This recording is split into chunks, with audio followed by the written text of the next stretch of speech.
चलिए बच्चों, ये एक्सेल की शीट है।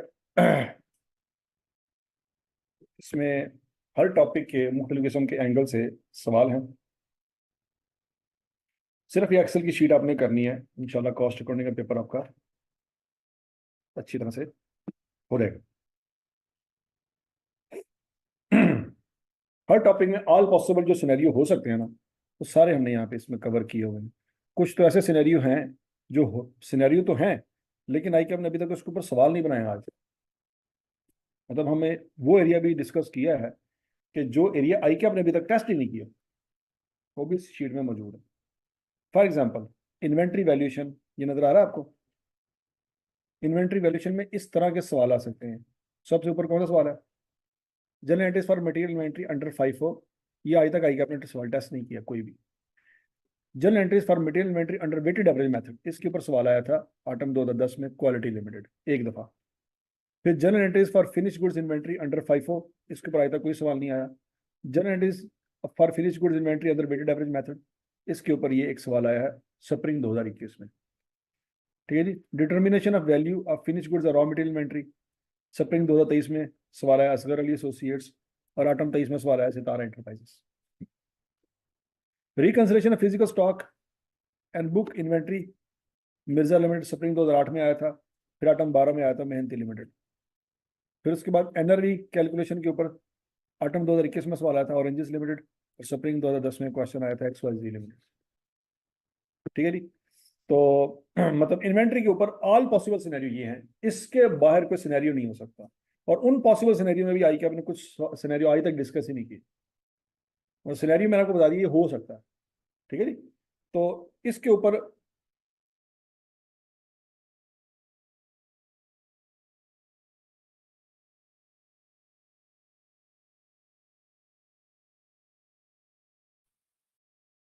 हर एक सिनेरियो में दो दो तीन तीन जो सवाल आए हैं, एक एक कर सकते हैं बच्चों। सिंगल एफएच अब्जॉर्प्शन रेट, मतलब पूरी कंपनी का, पूरी फैक्ट्री का एक ही सिंगल रेट निकालना है, और वही आपने यूज करना। ठीक हो गया जी। तो बच्चों उसके ऊपर जरा देखिएगा, सिंगल पूरी फैक्ट्री का एक ही रेट, मतलब आप चाहे लेज बना रहे हैं, चाहे पेप्सी बना रहे हैं, चाहे सेवन अप बना रहे हैं, चाहे फांटा बना रहे हैं, चाहे जो मर्जी बना रहे हैं, एक ही रेट यूज होगा हर किसी के लिए। उसके ऊपर बच्चों सवाल आता है स्प्रिंग 2013 में न्यूट्रॉन लिमिटेड, और फिर उसके बाद स्प्रिंग 2008 में आता है जिया टेक्सटाइल, और फिर उसके बाद वीनस लिमिटेड आटम 2022 में सवाल आया सिंगल एफएच के। ठीक है जी। तो ये नजर आ रहा है जनाब कि स्प्रिंग 8 में आया था एक दफा सवाल, फिर 13 में, फिर सीधा 22 में आके लेके आया आई क्या। तो मतलब माजी के पास पेपर भी आपने रखने हैं फोकस में, क्योंकि उन 10 साल पुराने पास पेपर से उठा के आई का सवाल बना रहता है। ये मतलब 13 के बाद कभी नहीं आया था, सीधा वो 22 में लेके आया, 9 साल बाद। तो इसलिए हम सारे सिनेरियो डिस्कस कर रहे हैं कि भाई जो भी पॉसिबल सिनेरियो ना, एक एक दफा हमारे हाथ से गुजर। जरूरी नहीं है कि एक सिनेरियो के 15 सवाल हम कर लें, हमें चाहिए कि हर सिनेरियो के दो दो कर लें, ताकि हमें पेपर में पता हो कि यार इस तरह का सवाल मैंने देखा था कहीं, किया हुआ। नहीं समझ लगी? अगर एक ही टॉपिक, एक ही सिनेरियो पकड़ के आपने 15 सवाल कर लिया, 3 दिन 4 दिन लगा के आपने टका के तैयारी कर लिया, वो सिनेरियो तो आपका बड़ा अच्छा हो गया, लेकिन इसकी गारंटी नहीं है कि पेपर पास हो जाएगा। ठीक है जी। लेकिन अगर आपने सारे सिनेरियो के दो दो सवाल कर लिए हैं, इसकी गारंटी है कि पेपर पास हो जाएगा। क्योंकि उस वक्त आप पेपर में वेले नहीं बैठे होंगे, दाएं बाएं नहीं देख रहे होंगे कि यार वो की कर रहे थे, वो की कर रहे थे, मैं की कर रहा हूं। आपको पता होगा यार ये मैंने सवाल किए हुए हैं। बात समझ आ रही कि नहीं आ रही? एफ के अंदर पॉसिबल सिनेरियो कौन कौन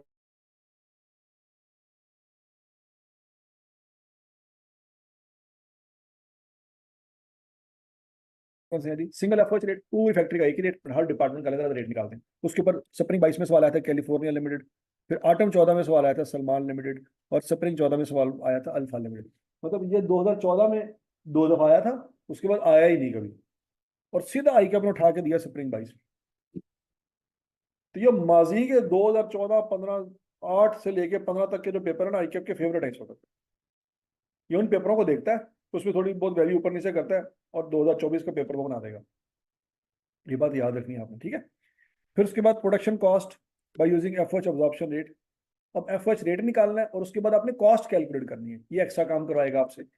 इस तरह की हरकत 2013 में की थी उसने, और उसके बाद सीधे उसने स्प्रिंग 23 में जाके की, 10 साल बाद। समझ लगी नहीं? Over under absorption FH calculation of actual and budget of which from previous year data, पिछले साल का डाटा दिया जाएगा, उसके बेस पे कहा जाएगा कि अगले साल क्या क्या करो, एफओएच रेट निकालो। उसके ऊपर बच्चों एक सवाल आया ऑटम 2022 में और एक सवाल आया ऑटम 2020 में।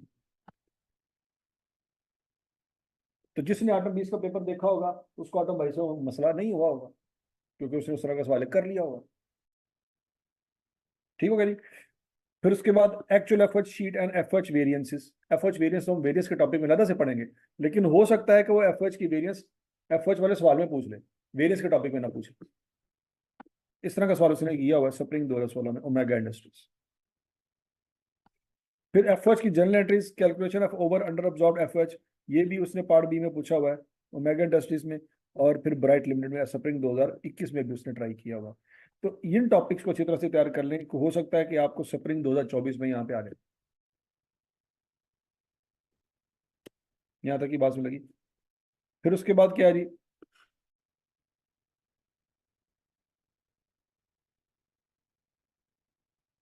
एक्टिविटी बेस्ड कॉस्टिंग के ऊपर आईकैप की बुक में कुछ एग्जांपल्स हैं, वो यहाँ पे लिखी हुई हैं, वो आपने बच्चों को करनी है। उसके ऊपर अभी तक कोई सवाल आया नहीं है वैसे। ये activity based costing basically final का पेपर होता था मैनेजमेंट अकाउंटिंग के नाम से, अभी खत्म कर दिया आईकैप ने। तो उसमें ये टॉपिक होता था, उठा के आईकैप यहाँ पे कॉस्ट अकाउंटिंग में दोबारा से टेस्ट कर रहा है। लेकिन पुराने वक्तों की कॉस्ट अकाउंटिंग में एक्टिविटी बेस्ड कॉस्टिंग का टॉपिक होता नहीं था, तो इसलिए इसके ऊपर पास में आपको कुछ सवाल मिलेगा नहीं। तो जो आईकैप की बुक की एग्जाम्पल्स हैं वही आपको करनी पड़ेंगी। Accounting for labour cost, labour के ऊपर बच्चों बड़े अच्छे सिनेरियो हैं। और देखिए बड़े जरखेज किस्म का आपको यहाँ पे टेबल नजर आ रहा है कि उसने इतने ज्यादा सवाल पूछे हैं कि हमारी टेबल से बाहर चले गए। नजर आ रहा है आपको? तो लेबर बड़ा इंपॉर्टेंट है आजकल, ये याद रखिएगा। मटेरियल, लेबर, एफओएच, ये तीन टॉपिक मिला के 50 नंबर का सवाल आना, आपको 50 नंबर का पेपर आना। कौन कौन से टॉपिक मिला के? तीन, मटेरियल, लेबर, एफओएच। और तीन और टॉपिक मिलाएं तो बाकी 50 नंबर बन जाते हैं। प्रोसेस कॉस्टिंग, वेरिएंस और बजटिंग, बजटिंग है ना सॉरी, डिसीजन मेकिंग। उन तीन को मिलाए तो कितने? 50। इन तीन को मिलाए कितने? 50। 100 नंबर आपके पूरे होते हैं। अच्छा, उन तीन की निस्बत ये वाले तीन आसान है। कौन कौन से? Material, labour, FOH. ये पॉइंट समझ आ रहा है? उन तीन में गड़बड़ हो जाएगी, इसकी गारंटी है 100%। Material, labour, FOH, process costing, variance और डिसीजन मेकिंग। टोटल 6 टॉपिक का 100 नंबर का पेपर। तो 6 टॉपिक टका के अच्छी तरह से तैयार कर लेना, तो 100 नंबर कहीं नहीं। प्रोसेस कॉस्टिंग आपसे गलती हो जाएगी, वो दुनिया के हर बंदे से गलती हो जाएगी। आप कोई दुनिया का बंदा ये चैलेंज नहीं कर सकता मेरा 100% प्रोसेस कॉस्टिंग का सवाल ठीक हुआ है, तो आप भी उम्मीद ना रख के जाएंगे आपसे सही होगा। डिसीजन मेकिंग में दुनिया का कोई बंदा नहीं कह सकता कि मेरा सवाल 100% ठीक हुआ है। इवन के टीचरों के आपस में सोल्यूशन मैच नहीं करते। बात समझ आ रही है? तो डिसीजन मेकिंग में भी आपसे एक्सपेक्टेशन नहीं है कि आप 100% सवाल ठीक करके हैं, 80% तक ठीक कर लें बस काफी। बात समझ लगी? वेरियंस में भी गलती हो सकती है, बहुत सारी चीजें ऐसी आ सकती हैं कि भाई उसमें रिवर्स कैलकुलेशन आ जाती हैं, या कोई ऐसी कैलकुलेशन आती है एक इक्वेशन में एक अननोन है, दूसरी इक्वेशन में दो अननोन है, इसे अननोन से निकाल के उसको दूसरे में पुट करना था, वो नहीं समझ आ रही थी, टाइम कम था, तो गलती हो गई, हो सकती है गलती। लेकिन आप जो नंबर इजीली सिक्योर कर सकते हैं ना, मटेरियल का टॉपिक है, लेबर का टॉपिक है और एफओएच का टॉपिक है, उसको अच्छी तरह से तैयार कर। एफओएच डिस्ट्रीब्यूशन शीट यार हर बच्चे को आती है। पास में लगी है, 16 नंबर का सवाल आया उसका पिछले टाइम में, इसलिए वो तैयार अच्छी तरह से कर लीजिएगा। पर तो लेबर के ऊपर जो सिनेरियो हो सकते हैं बच्चों, unit based gross wages cost, मतलब यूनिट की बेस पे आपने कैलकुलेशन करनी है वेजेस की, कि एक लेबर ने इतने यूनिट बनाए, बताओ उसके टोटल पे कितनी बनती है। फिर उसके बाद टाइम बेस्ड, कि एक लेबर ने इतने घंटे काम किए, बताओ उसका कितनी पेमेंट बनती। ठीक है जी। यूनिट की बेस पे जब सवाल आया था बच्चों, जदीद लिमिटेड का सवाल आया था आटम 2012 में, उसके बाद कभी नहीं आया। तो इसका मतलब है आ सकता है, हाई प्रोबेबिलिटी, कि 10 साल 12 साल पुराना पेपर उठाता है, उसमें थोड़ी बहुत वैल्यू चेंज करता है, दोबारा सवाल दे रहे हैं। ठीक है जी। Time based gross wages, autumn 5 में सवाल आया था एबीसी लिमिटेड, क्वेश्चन नंबर 3 था उस वक्त। फिर उसके बाद स्प्रिंग 8 में सवाल आया था Ishaq limited. General entries of labour, LMN, spring 14 में सवाल आया था, उसके बाद कभी नहीं आया। तो ये इन तीन टॉपिक को अच्छी तरह से आपने देखना है, इनमें से कोई रेपिटेशन हो सकती है। ठीक है जी। अब evaluation of revise wage plan, ये तकरीबन हर अटेम्प्ट में आ रहा है, जब से स्कीम चेंज हुई है ना तब से हर अटेम्प्ट में आ रहा है। देखो जरा, स्प्रिंग 22 में भी आया, स्प्रिंग 11 में आया था लास्ट टाइम, फिर 13 में आया था, 12, 11 और 13 के बाद कभी नहीं आया। उसके बाद सीधा जब से स्कीम चेंज हुई है ना तब से हर दफा आ रहा है। स्प्रिंग 22 में आया, ऑटम 22 में आया, फिर ऑटम 23 में भी आ गया। नजर आ रहा है, ट्यूलिप लिमिटेड। फिर labour wages cost by using learning curve effect, learning curve को इस्तेमाल करके उसने सवाल बनाए। स्प्रिंग 19 में आया था और स्प्रिंग 23 में आया था, एज कॉन्ट्रैक्ट्स। पॉइंट समझ आ रहा है कि नहीं आ रहा? General it is under integrated system, और आई लिमिटेड, एमर एंड कंपनी, मॉडर्न इंजीनियरिंग, और general it is under non integrated या interlocking system, Sapphire limited, spring 2011 में आया था। तो बच्चों ये एंट्रीज का सवाल भी बड़ा इंपॉर्टेंट है, इस दफा हाई चांसेस है कि 16 के नंबर के आपको सिर्फ एंट्री आएंगी। तो इन सवालों को आपने अच्छी तरह से कर लेना। समझ आ रही है? और उसके बाद मार्जिनल अब्जॉर्प्शन कॉस्टिंग में प्रॉफिट स्टेटमेंट अंदर absorption costing, marginal costing without profit reconciliation, एक सवाल आया था आटम 22 में, नेपच्यून लिमिटेड। फिर with profit reconciliation Kenya limited, spring 22 में सवाल आया था। फिर फ्रांसिस्को लिमिटेड आटम 20 में आया था। फिर सिग्मा लिमिटेड आया था जी स्प्रिंग 15 में। और फिर एक्स वाई लिमिटेड आया था स्प्रिंग 14 में। 14 15 के बाद सीधा 22 में आया, 20 और 22 में लेटेस्ट स्कीम में। ठीक है जी, उसके बाद पहले नहीं आया। फिर उसके बाद प्रॉफिट स्टेटमेंट अंदर absorption, marginal costing with equivalent production units, process costing और मार्जिनल और अब्जॉर्प्शन को मिला के सवाल बनाया गया। एक दफा ट्राई हुआ है आटम 2019 में, इसका मतलब है इस दफा हो सकता है स्प्रिंग 24 में वो सवाल दे सकता है आपको कि क्या करेगा। प्रोसेस कॉस्टिंग क्या जो कंसेप्ट है इक्विवेलेंट यूनिट्स का, वो मार्जिनल और अब्जॉर्प्शन में मिक्स करके सवाल बना के देते। तो ये फ्रैप्पे लिमिट वाला सवाल बड़ा इंपॉर्टेंट है आप लोग। ठीक है जी। प्रोसेस कॉस्टिंग में जो ऑल पॉसिबल सिनेरियो अगर हम देखें ना, ऑल पॉसिबल क्वेश्चन देखें उठा के, तो 4 सिनेरियो बनते हैं उसके। कौन कौन से? Process costing with losses, process costing with losses and closing working process, मतलब ऊपर वाले में ना ओपनिंग वर्किंग प्रोसेस है ना क्लोजिंग है। उसके ऊपर सवाल आया था जी स्टार केमिकल, टाटा कूल्स, 2 सवाल आए थे। फिर क्लोजिंग वर्किंग प्रोसेस के ऊपर एक ही सवाल आया था स्प्रिंग 17 में, रावी लिमिटेड। फिर opening working process, closing working process और losses with weighted average method, spring 21 में सवाल आया था मेहनती लिमिटेड।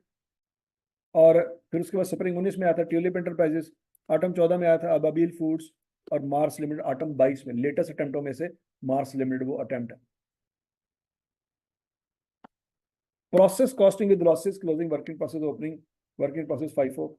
इसमें फाइफो मेथड के ऊपर ये वेटेड एवरेज है और ये क्या है, फाइफो।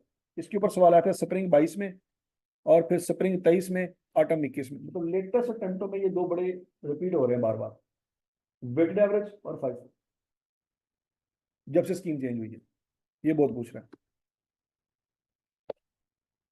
फिर जॉइंट एंड बाय प्रोडक्ट है, allocation of joint and by product cost, product with product wise profit निकालना है जी आपने।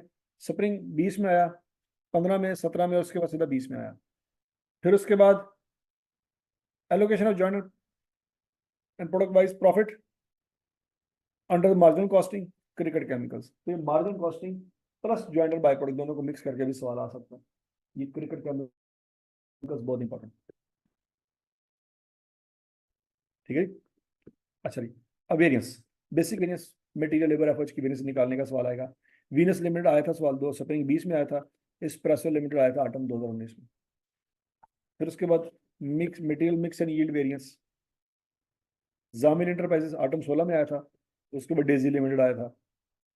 ऑल वेरियंस सारी की सारी इकट्ठी, ब्लू लिमिटेड आटम 21 में सवाल आया था। और जायद इंटरप्राइज का आटम 23 में सवाल आया था, लेटेस्ट अटेम्प्ट में आया है। जायद enterprises, all variance is required. ठीक है जी। बैकवर्ड अप्रोच, बैकवर्ड अप्रोच से क्या मुराद है कि आपको वेरियंस दी गई है और आपसे कहा जाएगा स्टैंडर्ड कॉस्ट निकालें, स्टैंडर्ड मटेरियल कॉस्ट निकालें, एक्चुअल कितना मटेरियल परचेज किया था वो निकालें, एक्चुअल कितना मटेरियल यूज हुआ था वो निकालें। बैकवर्ड अप्रोच आइए। इसके ऊपर स्प्रिंग 22 में सवाल आया था स्पेन लिमिटेड, और आटम 2008 में सवाल आया था हेक्सा लिमिटेड।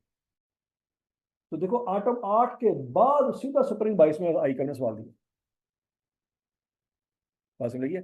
इसका मतलब है इस वक्त एग्जामिनर के दिमाग में वो 2000 तकरीबन 6-7 से लेकर ना 14-15 तक के जो पेपर है ना वो दिमाग में बैठे हैं उसके, उनको उठाता है, थोड़ा बहुत मॉडिफाई करता है, सीधा स्प्रिंग 24 में दे देगा।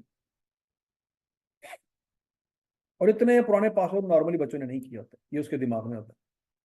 यार पाकिस्तान के तमाम टीचरों ने बच्चों को कौन से सवाल करवाए हुए हैं लेटेस्ट अटेम्प्ट में,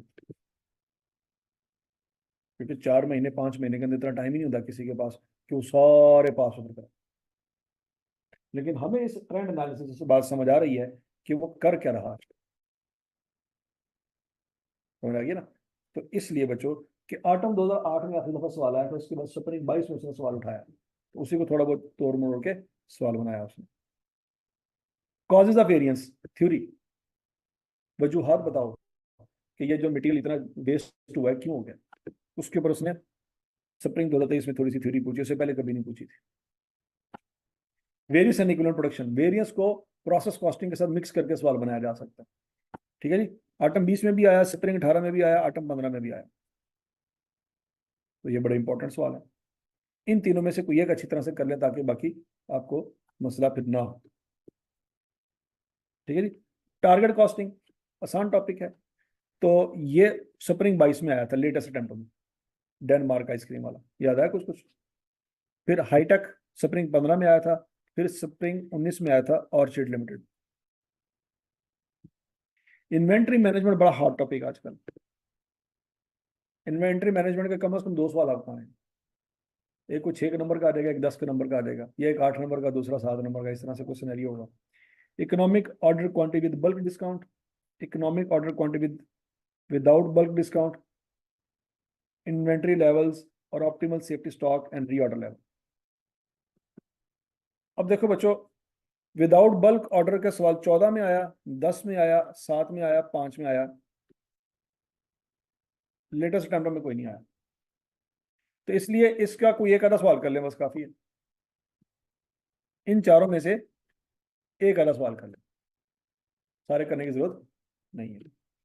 economic order quantity with bulk discount, hockey limited autumn 18, spring 17, autumn 15, autumn 22, spring 13, spring 20, ये लेटेस्ट अटेम्प्ट में से गैलेक्सी लिमिटेड है।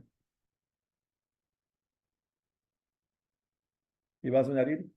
तो इसका मतलब है ये हॉट फेवरेट टॉपिक है इस वक्त आई का, कॉन्टिन्यूसली पूछा जा रहा है। ठीक है, सबसे ज्यादा उसने इसी पे फोकस किया हुआ है। अच्छा जी, इन्वेंट्री लेवल्स के मैक्सिमम इन्वेंट्री लेवल कब होगा, मिनिमम इन्वेंट्री लेवल कब होगा, रीऑर्डर लेवल कितना होता है, सेफ्टी स्टॉक क्या होता है, इस तरह की बातें उसने सिर्फ एक दफा पूछी है पूरी हिस्ट्री में, आटम 11। तो ये सॉल्व कर लेंगे, इन्वेंट्री लेवल इतने काफी आपके। ठीक है जी। Optimal safety stock and reorder level, उसके ऊपर नाइजेरिया लिमिटेड, कि भाई सेफ्टी स्टॉक कितना होना चाहिए। नाइजेरिया लिमिटेड स्प्रिंग 22 में आया था, स्प्रिंग 18 में आया खान लिमिटेड, आटम 22 में आया सैचन लिमिटेड, स्प्रिंग 23 में आया मसरूर लिमिटेड, और आटम 23 में आया रॉयल एंटरप्राइजेस।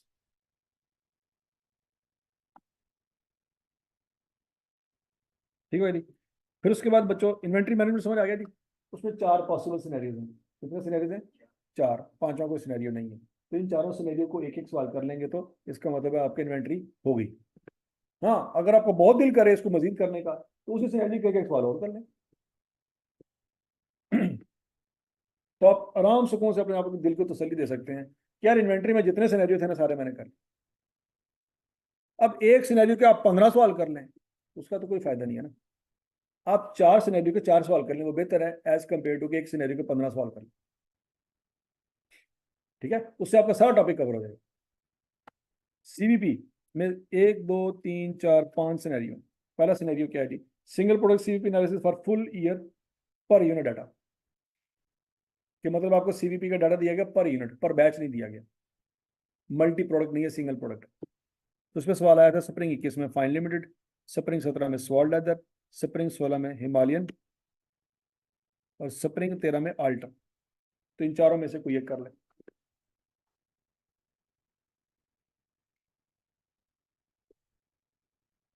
अच्छा, सिंगल प्रोडक्ट सीवीपी एनालिसिस, लेकिन आपको डाटा परसेंटेज में दिया गया, पर यूनिट में नहीं दिया गया, जिस तरह से सीएम रेशो होती है, contribution margin ratio. Contribution per unit नहीं है, लेकिन कंट्रीब्यूशन मार्जिन रेशो दी गई है। तो उसमें सेफ्रोन है, बास्केटबॉल लिमिटेड है, ये दो सवाल हैं, तो इनमें से कोई एक कर लें। ठीक है जी। Single product CVP analysis for remaining period. Remaining period से क्या मुराद है कि 3 महीने का वो ऑलरेडी प्रॉफिट कमा चुके हैं। अब वो कह रहे हैं कि बाकी 9 महीनों में हम क्या करें कि प्रॉफिट टारगेट हमारा पूरा हो। इस तरह का सवाल आएगा आपको। ठीक है जी। कि भाई सोचा तो ये था कि हम इतने मिलियन प्रॉफिट कमा लेंगे, लेकिन पहले 3 महीने हमने काम किया, इतना का कमा सके हैं। अब क्या करें कि अगले 9 महीनों में हम बाकी का सारा गैप पूरा कर लें। तो सेल प्राइस को बढ़ा दें, वेरिएबल कॉस्ट को कम कर दें, फिक्स कॉस्ट को रिड्यूस करें, क्या करें। उसके ऊपर सवाल ये बड़ा अच्छा सवाल है। इसके ऊपर आई कैप 3 दफा सवाल पूछ चुका है। जोडियक, एमराल्ड और वाशिंगटन लिमिटेड, इसको आपने देखना अच्छी तरह से। Multi product CVP analysis. Multi product CVP के ऊपर आटम 2009 में सवाल आया था, सॉल्वेंट 19 में आया था, माची आटो। केपी के डायरी स्प्रिंग 15 में आया था, आटम 21 में आया था, रेड लिमिटेड। और आटम 23 में लेटेस्ट अटेम्प्ट में आया है, खान कारपोरेशन। ये पॉइंट समझ आ गया। फिर उसके बाद decision making by using CVP analysis. CVP के अंदर डिसीजन मेकिंग, डिसीजन मेकिंग में वैसे तो अलग से टॉपिक है, लेकिन सीवीपी के अंदर भी डिसीजन मेकिंग हो सकती है। रियो लिमिटेड स्प्रिंग 22 में आया था, ओरिएंट स्टोर स्प्रिंग 14 में आया था, बाबा लिमिटेड स्प्रिंग 3 में आया था, और आटम 22 में आया था, यूरेनस लिमिटेड। तो देखो बच्चों, 22 में दो सवाल आए हैं। रियो वाला भी 22 में आया था, और यूरेनस लिमिटेड वाला भी 22 में ही आया था, आटम 22 में। तो इसका मतलब है ये वाला एरिया उसका डिसीजन मेकिंग विद सीवीपी, ये बड़ा हॉट फेवरेट एरिया है। तो ये दोनों सवाल आपने जो हॉट फेवरेट एरिया ना उसके उसके चाहे आप चारों सवाल कर लें। ठीक है जी।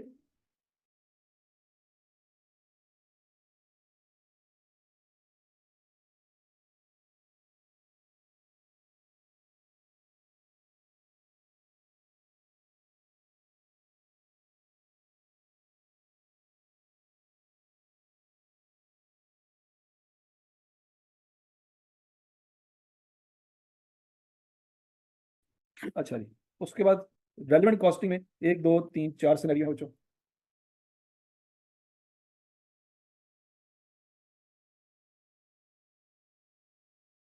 ये बहुत पहला और आखिरी सवाल है जिस टॉपिक में आइकन ने पूछा।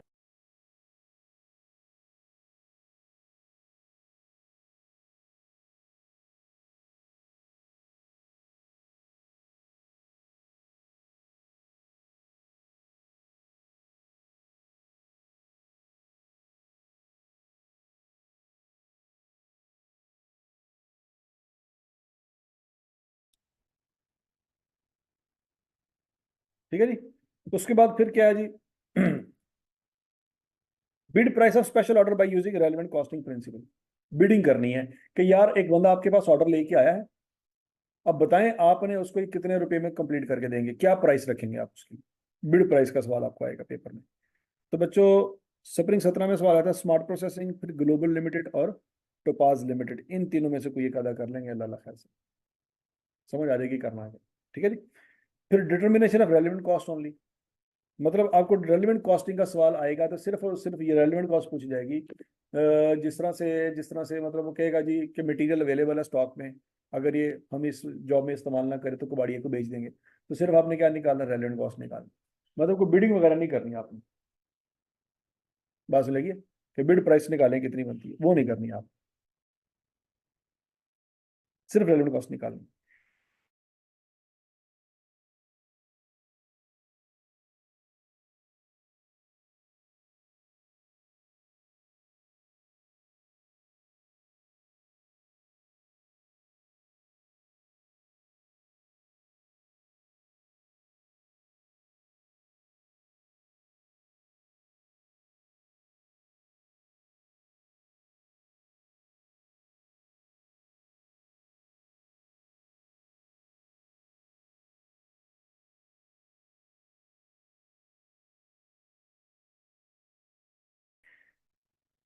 स्प्रिंग 2021 में सवाल आया था, बाउंस इंटरप्राइज।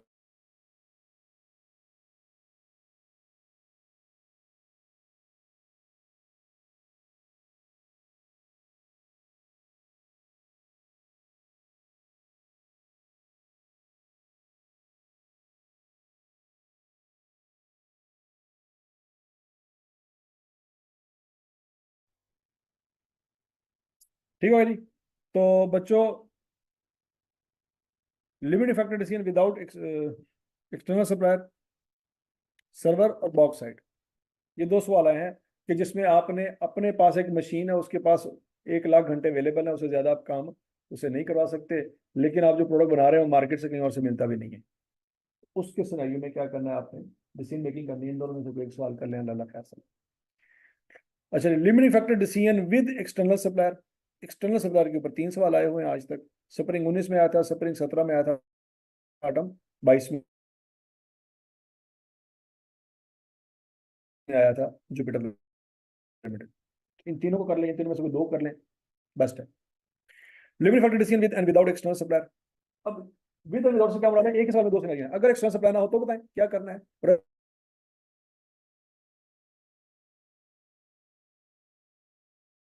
अगर एक्सटर्नल सप्लायर हो तो क्या क्या करना है। ये आटम 20 नंबर 6 लेटेस्ट टाइम में इस तरह का सवाल दिया उठा, तो उस तरह के दो सवाल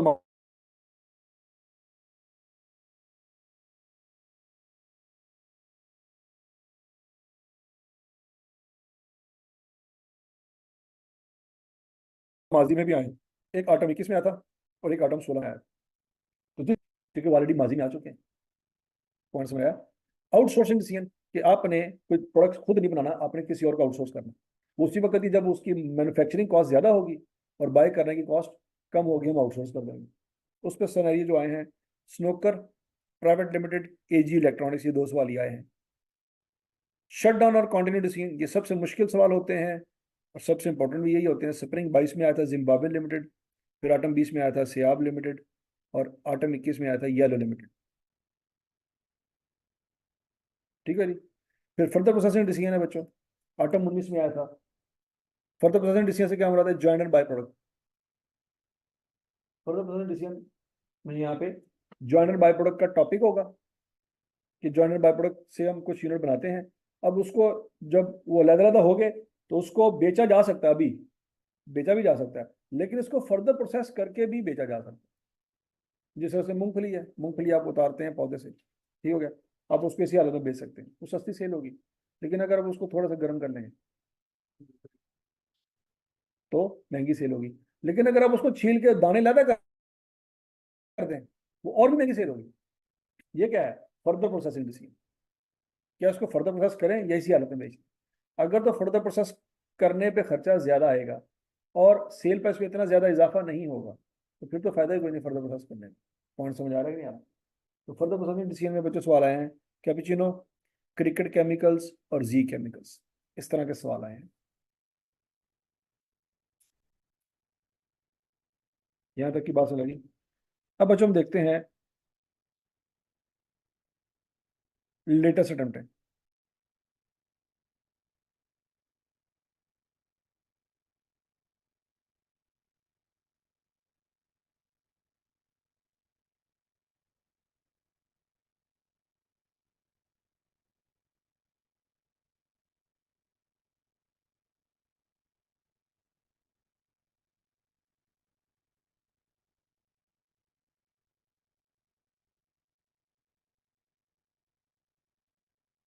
ऑटम 23 में क्या आया था।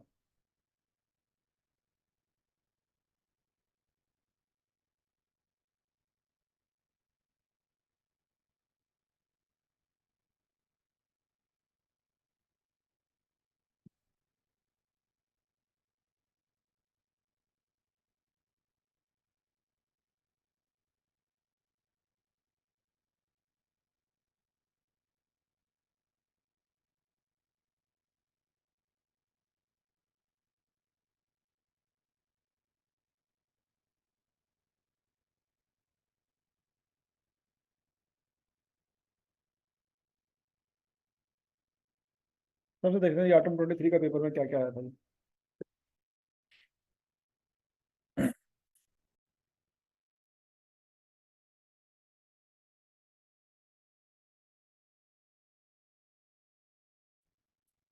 रॉयल एंटरप्राइज का सवाल आया था, सेफ्टी स्टॉक, 8 नंबर का। कितने नंबर का सवाल आया था जी, 8 नंबर का। ट्यूलिप लिमिटेड, लेबर का सवाल आया था, कितने नंबर का, 10 नंबर का, वही दो ऑप्शन पे वैल्यूएट करना है।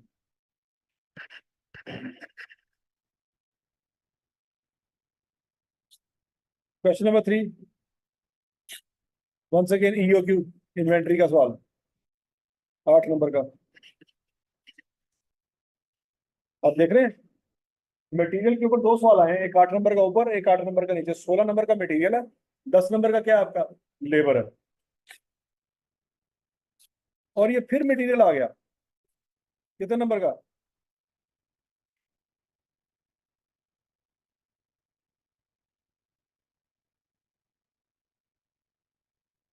9 नंबर का। अब जरा गौर से देखो, मटेरियल सिर्फ मटेरियल के ऊपर, 8 नंबर का एक सवाल है, 8 नंबर का एक सवाल है, 9 नंबर का एक सवाल है। तो मटेरियल देखो कितना इंपॉर्टेंट है। 8 और 8 16 और 9 25, तो सिर्फ मटेरियल के हैं। ये बात समझ आ रही है। उसके बाद ब्रेक इवन,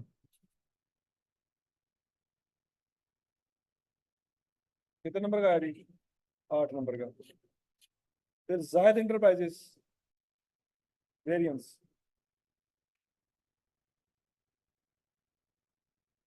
कितने नंबर का है जी, 10 नंबर का।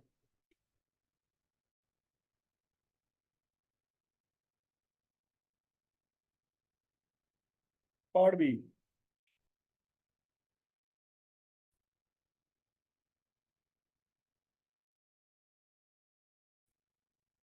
एंट्रीज 16 नंबर की।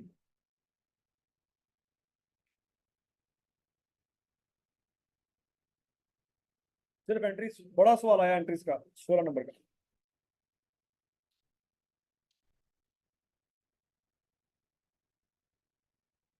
Decision making,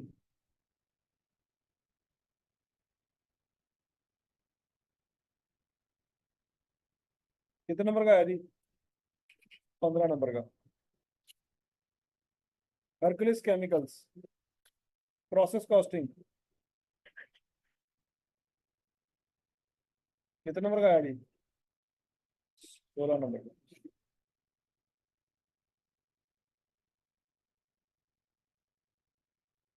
decision making, process costing, journal entries. Various का सवाल आया 10 नंबर का, लेकिन वो शॉर्ट है, मतलब सेक्शन ए में डाल दिया उसने। इनको जरा टोटल करें, क्या बनता है।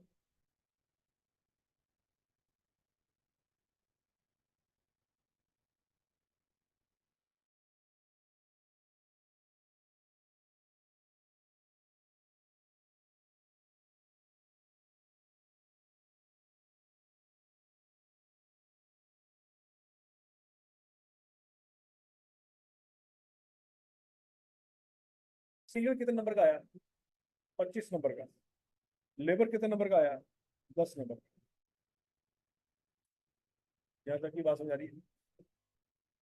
अब स्प्रिंग,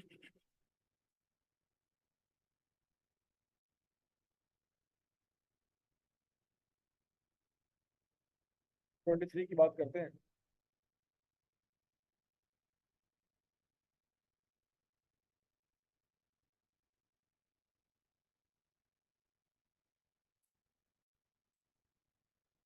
यस कॉन्ट्रैक्टर,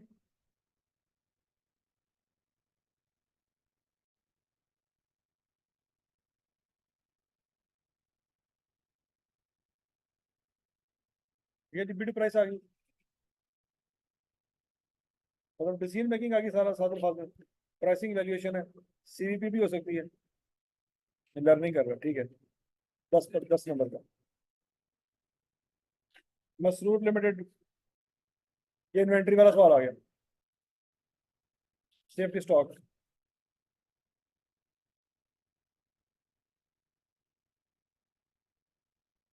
कितने नंबर का सवाल आ गया जी,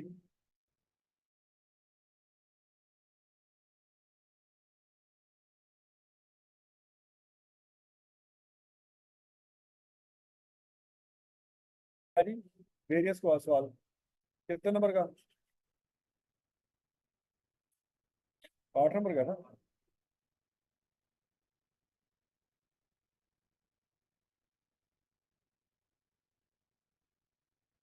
और 5 नंबर का वन सेकेंड इन्वेंट्री आ गया, सेफ्टी स्टॉक।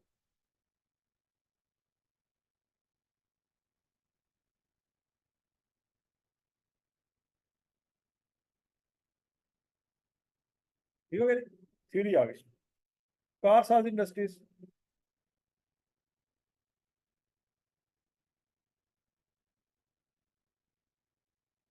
लिमिटिंग फैक्टर आ गया, और क्वेश्चन नंबर 6 भी लिमिटिंग फैक्टर है, डिसीजन मेकिंग।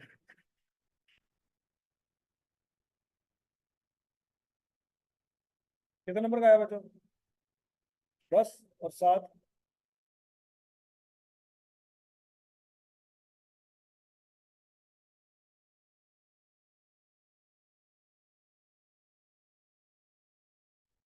समझ रही बात? असगर अली एसोसिएट्स, क्या मांगा उसने? Value of finish goods net material, once again.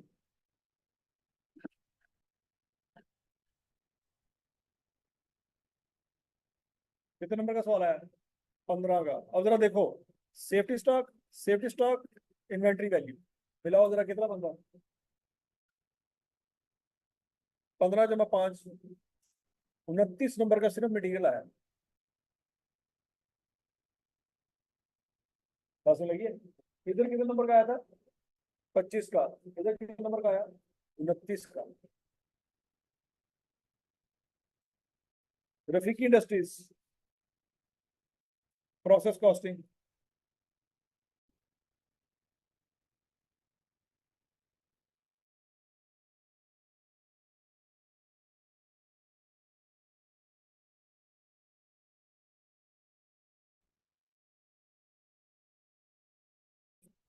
कितने नंबर का?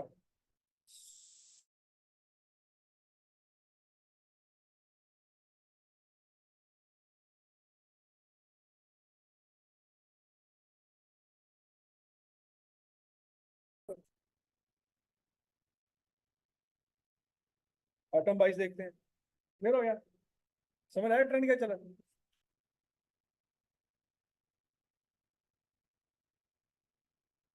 आइटम 22 देखते हैं, उसमें क्या क्या आया।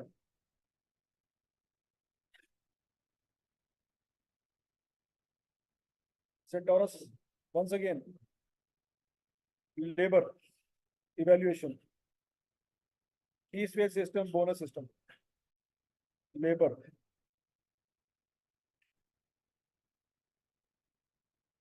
कितने नंबर का जी? 8 नंबर का। उसके बाद सेचन, सेफ्टी स्टॉक,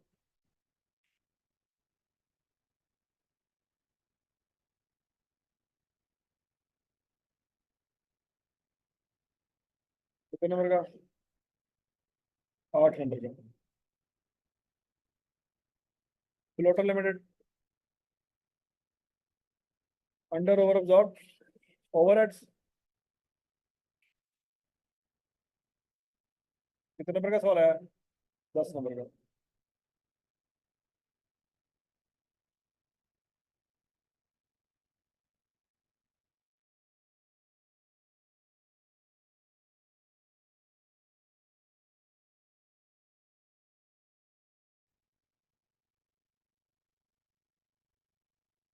2 नंबर का ये भी आया थ्योरी। कितने नंबर का हो गया?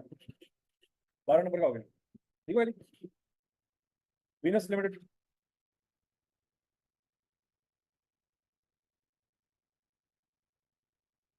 ये भी 6 नंबर का खोज का है। कितने हो गए? 10 × 2 × 6, 18। स्प्रिंग टेक्स में कितने नंबर का आया था? 16 नंबर का।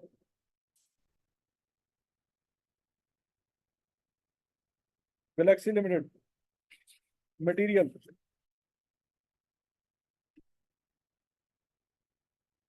कितने नंबर का आया? 10 नंबर का आया। यूरेनस लिमिटेड, ब्रेक इवन,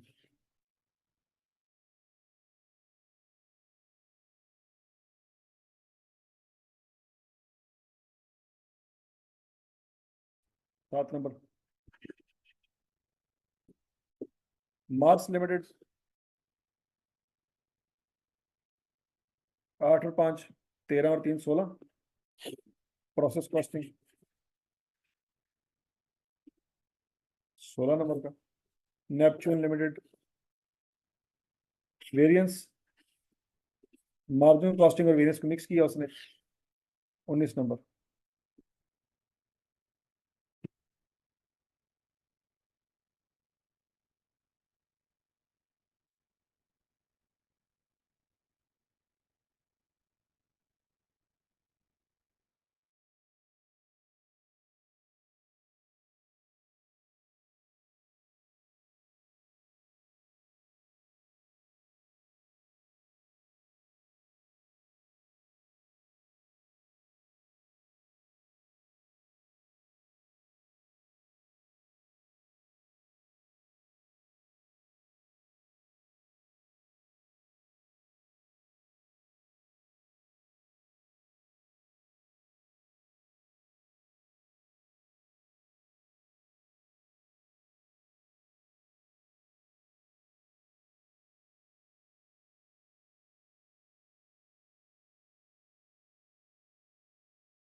अच्छा जी। Prepare provise plan for in house production और outsource maximize GS profit for upcoming, ये 10 नंबर ये है, और नॉन फाइनेंशियल फैक्टर 4 नंबर ये, कितने हो गए जी? 14 नंबर आपके डिसीजन मेकिंग आ गए।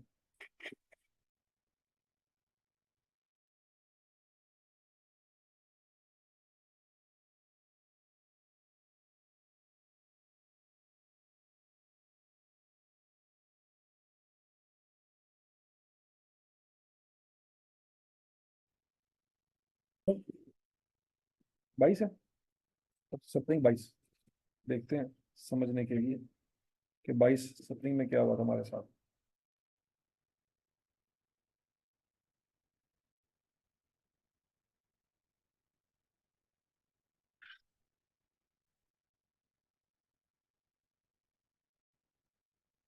सेफ्टी स्टॉक आ गया जी 8 नंबर का।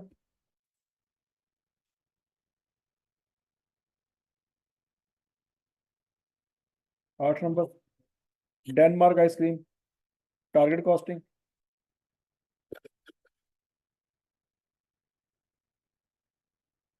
कितने नंबर का आया जी? 7 नंबर का। अर्जेंटीना। वेज। लेबर आ गया जी। लेबर हर साल में आ रहा है।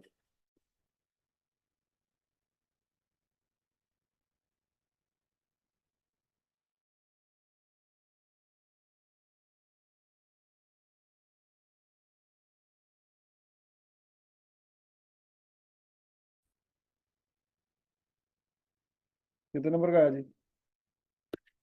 10 नंबर का आया। California. Overhead.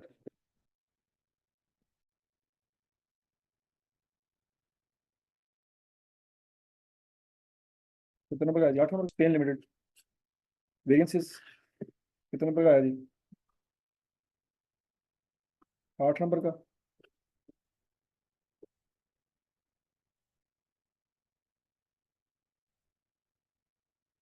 Zimbabwe limited.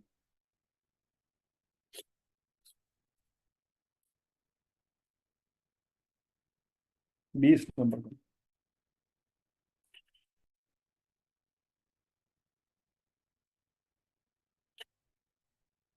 Assumption use in marginal costing. Marginal costing का फुल फेस सवाल कोई नहीं आया। थ्योरी आ रही है या वेरियंस के साथ मिक्स होके आ रहा है, तो रहता सवाल उसके आने के चांसेस बहुत कम है। दो जी। 4 ये हो गए। 4 ये सेपरेट सवाल आया भाई। स्प्रिंग 22 में आया। 11 तो 13। और ऊपर कितने हो गया जी? 17 नंबर का मार्जिन कॉस्टिंग का सवाल आया। तो फिर कौन सा नहीं आया इस साल में? प्रोसेस कॉस्टिंग नहीं आया।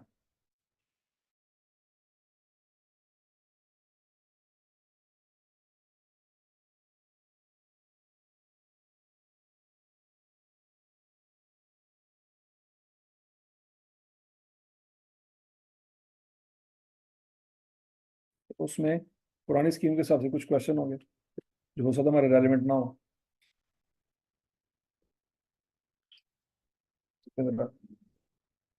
सबसे पहले तो पहला सवाल है वाइट लिमिटेड। ये हमारे सिलेबस का हिस्सा नहीं है क्योंकि एनपीवी निकालनी थी। ठीक है जी। फिर येलो लिमिटेड सवाल आया था, ये डिसीजन में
आटा में किसकी टर्म हमारे लिए रेलिवेंट नहीं है।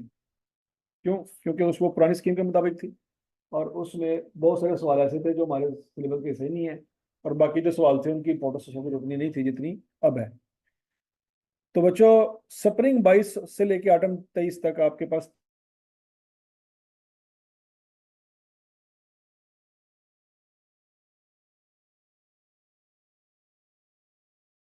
4 अटेम्प्ट हैं, इनको जरा गौर से देख लें कौन कौन सा। यहाँ पे देख लो, यहाँ पे देख लो, यहाँ पे देख लो, यहाँ पे देख लो। तो मोस्ट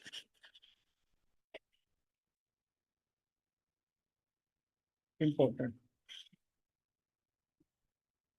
स्प्रिंग 24।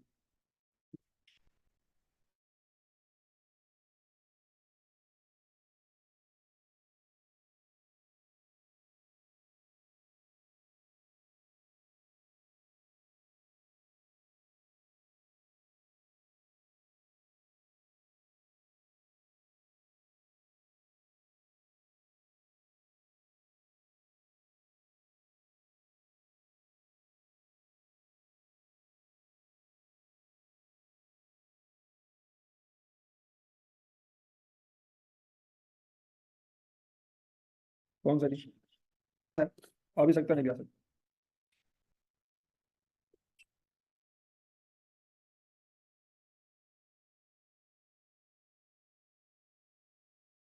ठीक है, इसकी प्रॉबिलिटी इतनी ज्यादा नहीं है।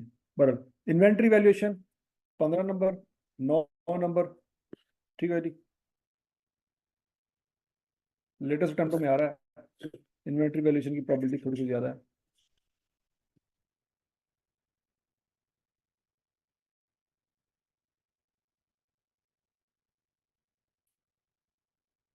हो सकता है ये बड़ा सवाल है 15 नंबर का, क्योंकि स्प्रिंग 23 में 15 का आया था और ऑटम 23 में 9 का आया था।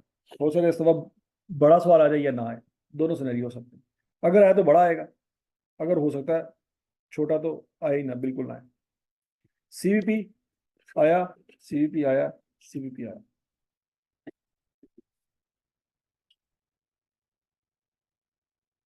कितने नंबर का जी? 8 से 10 नंबर का सीवीपी आएगा। वेरिएंस देख लो, 100% गारंटी है कि वेरिएंस आएगा, और इस दफा लग रहा है कि 19 के नंबर का आएगा, जैसे यहाँ पे आया था। क्यों? लगातार 2 अटेम्प्टों में ये कम नंबर का आ रहा है।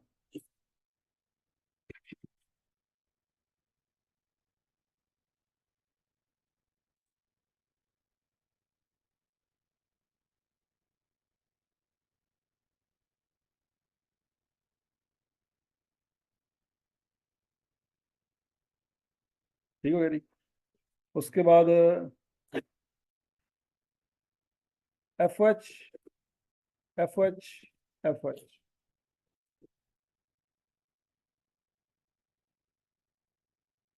हो सकता है किसी और के साथ मिक्स हो गया है।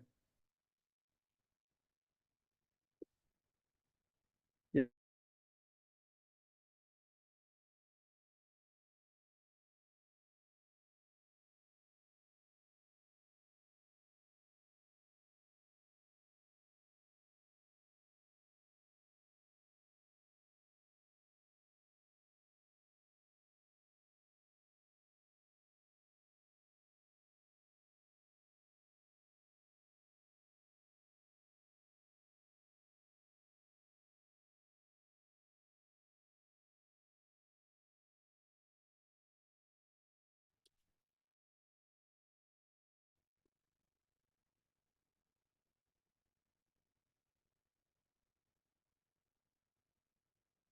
Process costing 16 20 16।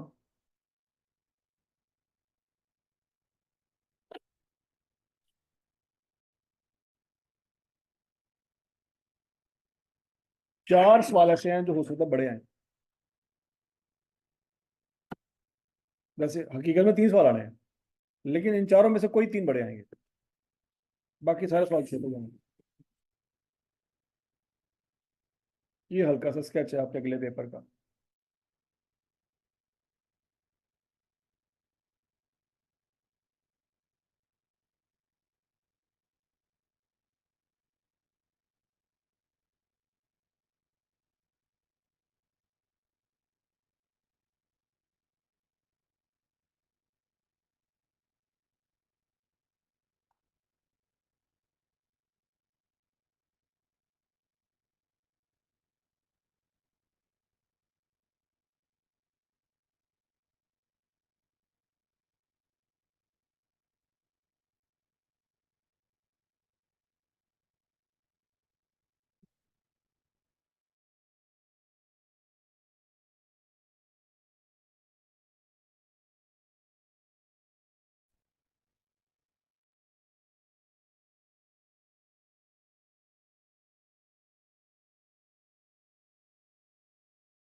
एफ एच के ऊपर कौन कौन से सवाल है जी?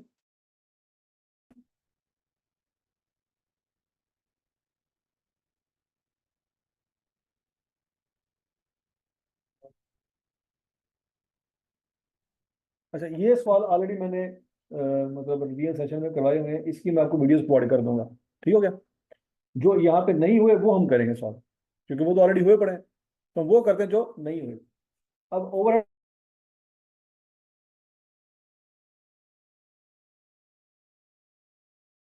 में जरा देखें कौन कौन से हुए पड़े हैं। जिया टेक्सटाइल,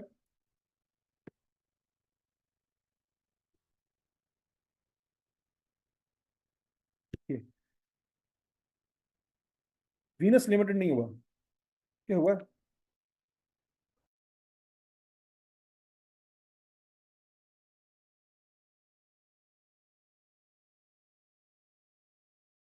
और कौन सा हो गया?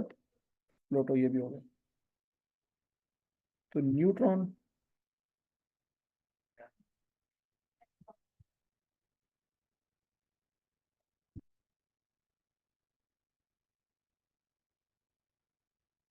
प्रोटो अल्फा लिमिटेड हुआ जी? अल्फा लिमिटेड नहीं हुआ। चले वो ट्राई करते हैं।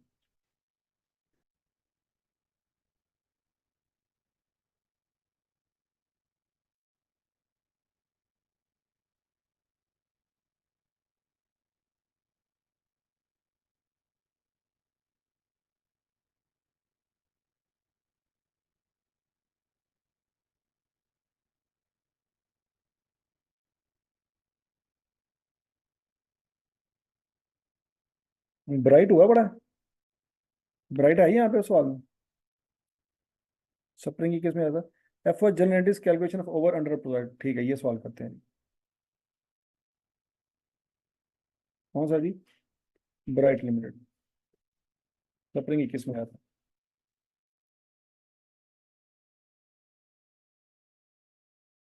वो ढूंढ रहा हूँ।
अच्छा जी। ब्राइट लिमिटेड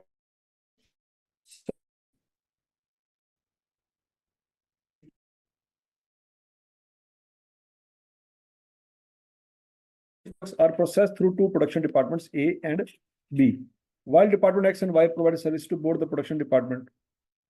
जरा ध्यान से तीन लाइनें पढ़े, मुझे बताएं क्या कह रहा है।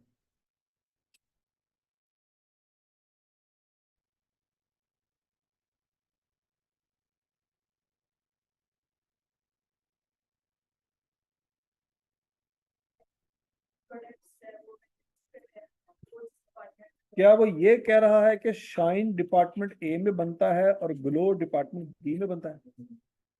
पढ़ लो पढ़ लो पढ़ लो शाबाश। देखो, अगर आपकी पहली तीन लाइनें ही गलत है तो सारा सवाल गलत है।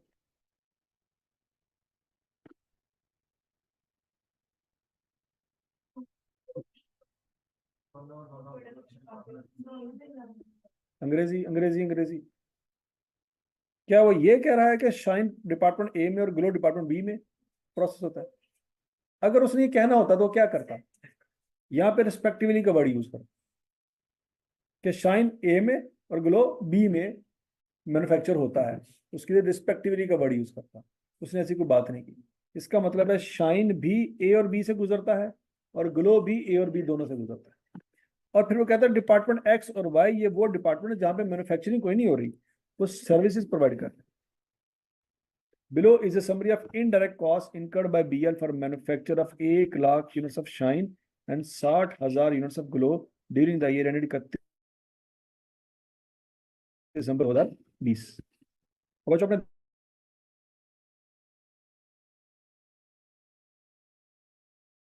दिमाग रखना आपने कि आप सवाल आने कौन कौन से करने अगले 8-10 दिनों में, किन किन एरिया को हमने देखना जी। क्या एफ का सवाल एक बड़े लेवल का सवाल है? ये याद रखिएगा, एफ का सवाल एक बड़ा सवाल आपको आ सकता है।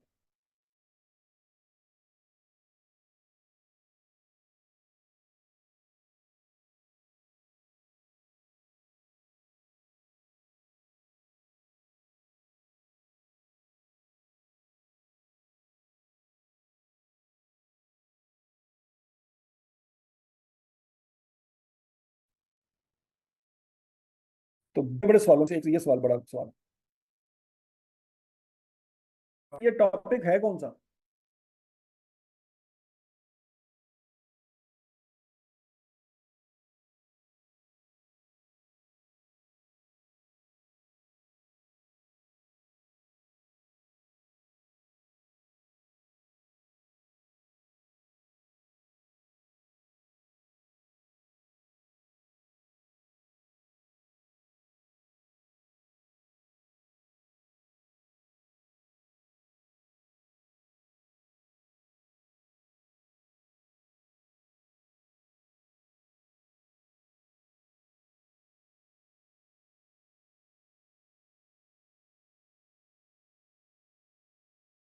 ये आज नेट का ओवरऑल ही मसला है या हमारे साथ मसला है?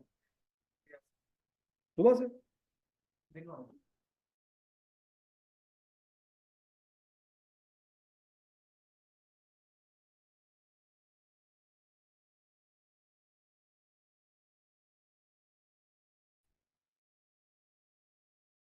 अब ये डेफिनेटली अगर ये जो खर्चे दिए हैं ये कौन से होंगे? ये इनडायरेक्ट खर्चे होंगे, क्योंकि डायरेक्ट खर्चों का एफओएच से कोई लेना देना होता ही नहीं है। तो ये जो सैलरीज एंड वेजेस हैं ये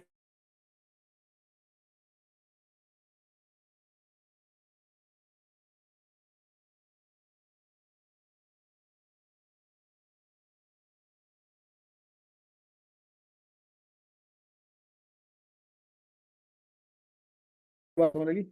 other information related to the four department is given below. अब ये salaries and wages in departments में आपने डिवाइड करने हैं। क्या करने हैं? डिवाइड करने हैं। कैसे कैसे डिवाइड करने हैं उसकी बेसिस नीचे बताई गई होंगी।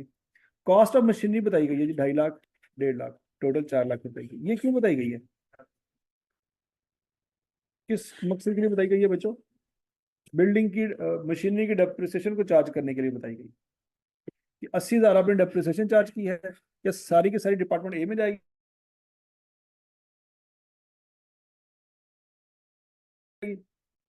आधी आधी भी नहीं जाएगी। क्या डिपार्टमेंट एक्स और वाई को भी कोई डेप्रिसिएशन जाएगी? नहीं जाएगी। यहाँ तक की बात समझ लगी। नंबर ऑफ एम्प्लॉइज भी बताया जी, 150, 50, 25, 25, टोटल 250।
ठीक है जी। तो हमने एक्चुअल ओवरहेड है वो निकालने हैं प्रोडक्ट वाइज।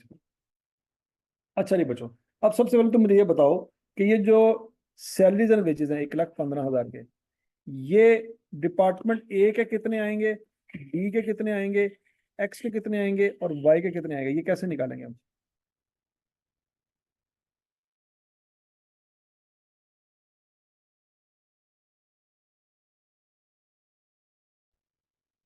1,15,000 को क्या करें?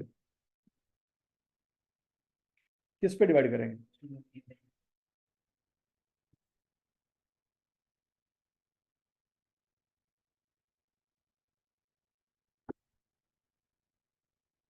1,15,000 को 250 पे डिवाइड करेंगे। और बच्चों मल्टीप्लाई किससे करेंगे? 150 से मल्टीप्लाई करेंगे तो डिपार्ट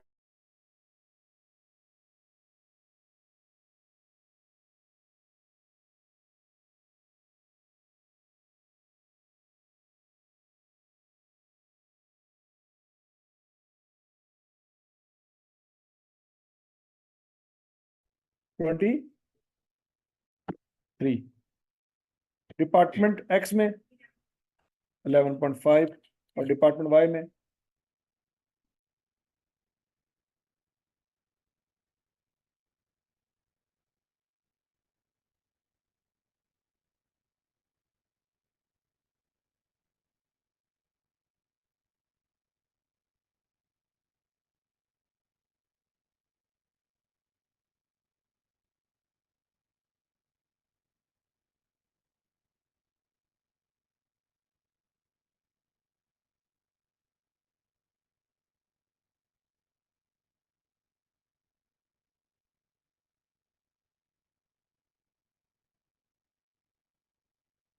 समझ आ गई थी?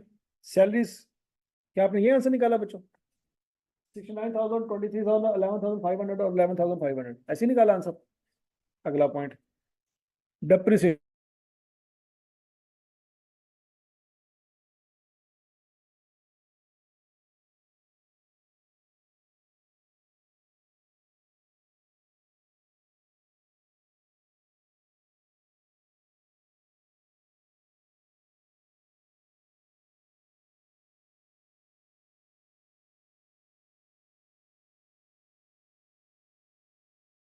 तो डेप्रिसिएशन आ जाएगी 50,000 और 30,000,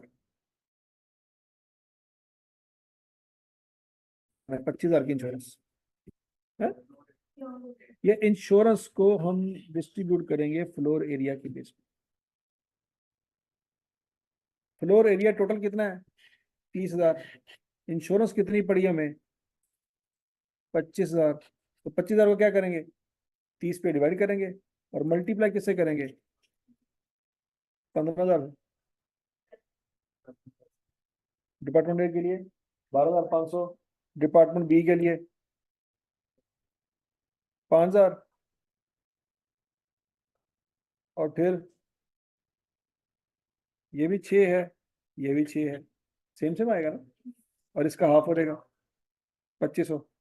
ऐसे ही है। अच्छा जी, अब बच्चों बिजली का बिल, इसको किस बेस पे करना है?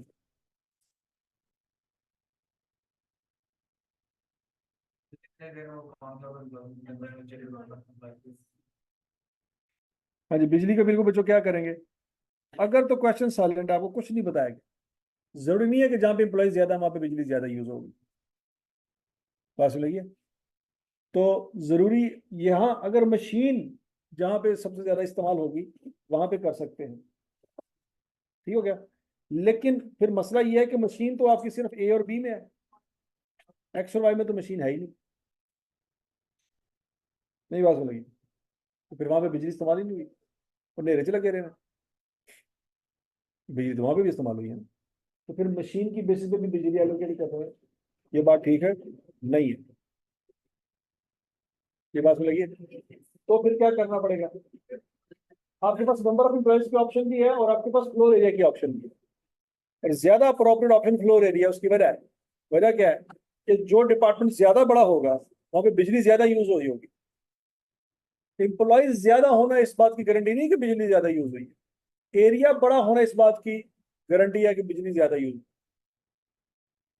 नहीं बात समझ नहीं समझ, ठीक है। एम्प्लॉयज तो बाहर बरामदे में भी बैठे हो सकते हैं, लेकिन एरिया जिस डिपार्टमेंट का ज्यादा होगा वहां पे ज्यादा लाइटिंग हुई होगी,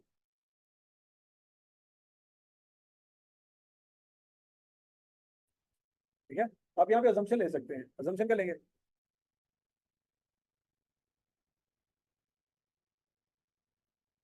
अजम्पशन क्या लेंगे बच्चों? कि it is assumed that the electricity is consumed on the basis of floor area. तो बच्चों बिजली को किस पे डिवाइड करेंगे? 30,000 पे, और मल्टीप्लाई करेंगे किस पे? 15,000 पे। 6,000, 6,000, 3,000, करे जरा क्या आंसर आता है? 30,000, 12,000, 12,000 और 6,000। यहाँ तक की बात समझ लगी थी। आप नंबर ऑफ एम्प्लॉयज पे कर सकते हैं, कोई मसला नहीं है, और फ्लोर एरिया पे कर सकते हैं, लेकिन ज्यादा अप्रोप्रिएट जो बेस है वो क्या है, ये बात समझ आ गई। अच्छा, ये सारे खर्चे हो गए। अब अगला मसला रह गया क्या? सर्विस डिपार्टमेंट को खत्म करना है। हमने ये पढ़ा था कि जो सर्विस डिपार्टमेंट दूसरे सर्विस डिपार्टमेंट को सर्विस नहीं देता,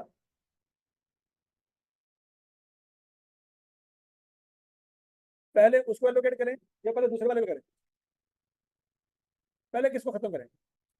जो सर्विस देता है, तो कौन सा डिपार्टमेंट दूसरे सर्विस डिपार्टमेंट को सर्विस दे रहा है? डिपार्टमेंट वाई सर्विस दे रहा है, डिपार्टमेंट एक्स सर्विस नहीं दे रहा। यहाँ तक की बात लगी। तो पहले किसको खत्म करें? डिपार्टमेंट वाई को खत्म करेंगे।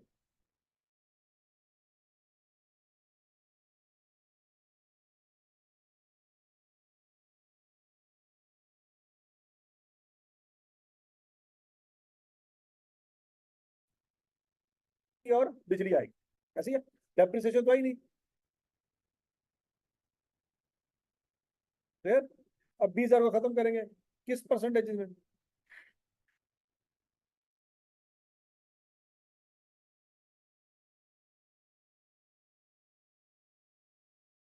75%, 15% और 10%। तो 20,000 के लिए 75%, 15,000, 3,000, 2,000, 20,000 खत्म हो गया वहां से। ठीक हो गया। अब 2,000 मजीद चला गया डिपार्टमेंट एक्स में। डिपार्टमेंट एक्स का टोटल क्या हो गया? 28,500 पहले पड़ा हुआ था, 2,000 और आ गया, 30,500 हो गया। अब 30,500 वहां से खत्म करेंगे बच्चों, और किस रेशियो में डिस्ट्रीब्यूट कर देंगे? 80-20 में डिस्ट्रीब्यूट कर देंगे। ठीक हो गया जी। तो बच्चों आंसर क्या आ जाएगा? 30,500 का 80% लेंगे, 24,400 और 6,100। ये सर्विस डिपार्टमेंट जीरो हो गए। अब सारा खर्चा टोटल कर लें ए और बी का। ए का खर्चा 1,61,500 पहले ही था, सर्विस डिपार्टमेंट का भी ऐड हुआ, 2,09,000 हो गया। डिपार्टमेंट बी का खर्चा 70,000 पहले ही था, उसमें सर्विस डिपार्टमेंट शामिल किए, 79,100 हो गया। ये टोटल खर्चा है। यहाँ तक की बात में लगी। अब मसला ये है कि 2,09,000 क्या ग्लो पे लगा है, या 79,100 क्या शाइन पे लगा है? ये दोनों दोनों पे लगे हैं, ये दोनों दोनों पे लगे। तो इनमें से कितना शाइन पे लगा, कितना ग्लो पे लगा, ये तो नहीं हमें समझ आ सकती। क्या आ सकती है? उसने यहाँ पे कुछ बताया है, अगर आप गौर करो। Below is summary of interest cost incurred by BL for manufacture 1,00,000 units of shine and 60,000 units of glow during the year ended 31 December 2020।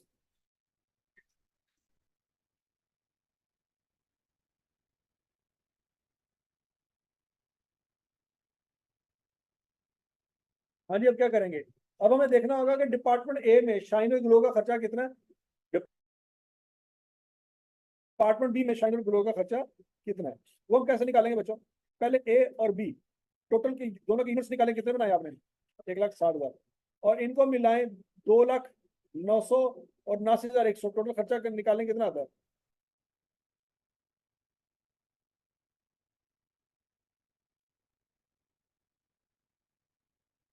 इन दोनों को टोटल करें क्या आता है? हम ये कह सकते हैं कि 2,80,000 रुपया लगा और 1,60,000 यूनिट बने। ये बात समझ आएगी ना? तो 2,80,000 डिवाइडेड बाई 1,60,000 करेंगे तो एक यूनिट का खर्चा निकल आएगा। सोचो। एक यूनिट का खर्चा निकाल लेंगे, चाहे वो एक यूनिट शाइन का हो, चाहे वो एक यूनिट ग्लो का हो, दोनों का ओवरहेड का खर्चा सेम आएगा। नहीं समझ रहे? ठीक हो गया। अब शाइन के कितने यूनिट बनाए हैं? 1,00,000। तो फिर उसका ओवरहेड भी ज्यादा होना चाहिए। वो कैसे निकालेंगे? 2,80,000 को 1,60,000 पे डिवाइड किया, लाख से मल्टीप्लाई कर दें।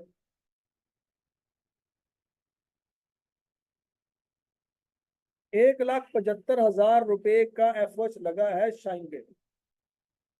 समझ आई कैसे निकला? नहीं समझ आई। टोटल दोनों डिपार्टमेंट का खर्चा कितना है? 280। दोनों डिपार्टमेंट में बनने वाले यूनिट कितने हैं? 160, डिवाइड कर दे, एक यूनिट का खर्च निकल आएगा। अब शाइन के कितने में बनाए? 1,00,000, उससे मल्टीप्लाई कर दें। ग्लो के कितने में बनाए? 60,000, उससे मल्टीप्लाई। ये क्या निकला है आपके? Actual efforts. उसने क्या मांगा? उसने मांगा कि ओवर अंडर अप्लाइड निकालो। तो ओवर अंडर अप्लाइड निकालने के लिए पहले अप्लाइड निकालो। अब अप्लाइड कैसे निकलेंगे? वो कहता है जब आपने शाइन बनाया, एक यूनिट पे कितना खर्चा हुआ? 1,800। तो शाइन के यूनिट बनाए कितने? 1,00,000। हर एक यूनिट के अंदर 1,800 शामिल किया, तो 1,00,000 यूनिट के अंदर कितना बनता है? 180 मिलियन। कितना बनता है? 180 मिलियन। और ये सारी वैल्यूज ऊपर राउंड ऑफ पड़ी है 1,000 में। सारी वैल्यू क्या पड़ी है? 1,000 में राउंड ऑफ। तो 180 मिलियन का मतलब है 1,80,000 आएगा यहाँ पे। समझ आ गई? एक्चुअल खर्चा कितना हुआ था? 1,75। अप्लाई कितना कर दिया? 180। तो 5,000 ज्यादा अप्लाई कर दिया, ओवर अप्लाई। उसको क्या करना है, माइनस करेंगे फ्यूचर में कॉस्ट ऑफ सेल में, क्योंकि ज्यादा चार्ज कर दिया। ठीक हो गया। अच्छा जी, 60,000 यूनिट बनाए किसके, ग्लो के, किस रेट पे, 1700 के हिसाब से। तो 60,000 को 1700 से मल्टीप्लाई करें, 102 मिलियन, यानी कि 1,02,000, क्योंकि 3 जीरो हमने राउंड ऑफ किए हुए। अब एक्चुअल में खर्चा कितना हुआ हमारा, 1,05,000। हमने अब्जॉर्ब कितना कर लिया, 1,02,000। कम अब्जॉर्ब किया, ज्यादा अंडर अब्जॉर्ब, 3,000 का खर्चा मजीद ऐड करें।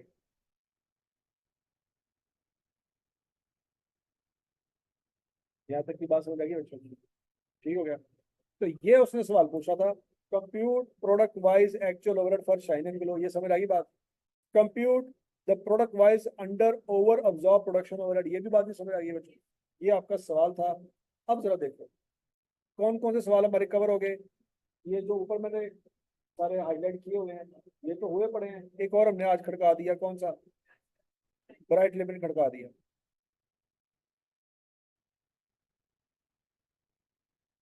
ये डॉक्यूमेंट आपके पास अवेलेबल होगा, उसकी परेशानी नहीं लगी आपने। ये जो डॉक्यूमेंट है ये मैं आपको सेंड करवा दूंगा।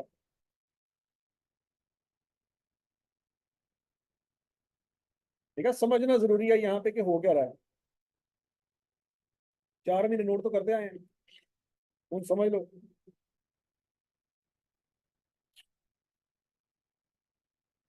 ठीक है जी बच्चों, अब जरा नोट कर ले, टोटल आप कितने सवाल मैक्सिमम कर लेंगे कि एफओएच 100% तैयार हो जाएगा आपका। आई कल जो मर्जी कर ले, आप आराम सुकून से एफओएच का सवाल कर सकते हैं।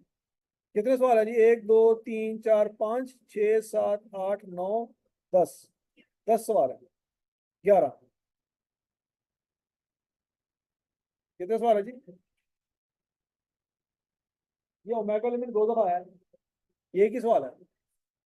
ठीक है ना, तो टोटल 11 सवाल है, 2 दिन लगाएं, 11 सवाल करें, एफओएच गया। उसके बाद एफओएच को देखने की जरूरत ही नहीं है कि एफओएच में क्या है। अगर आपने एफओएच के सारे सवाल कर लिए, इसके अंदर आने वाले सारे टेक्निकल पॉइंट आपको समझ आ गए, that is more than sufficient.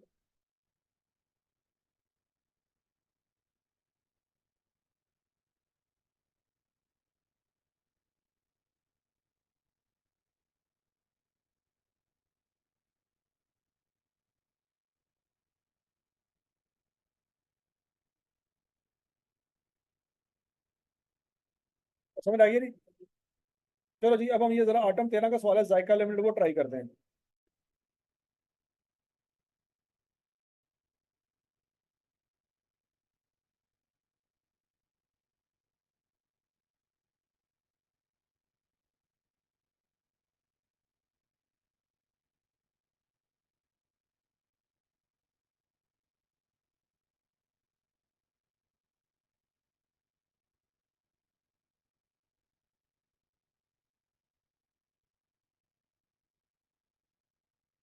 मैं कर दूंगा समीक्षा, सेंड कर दूंगा, टेंशन हो गया।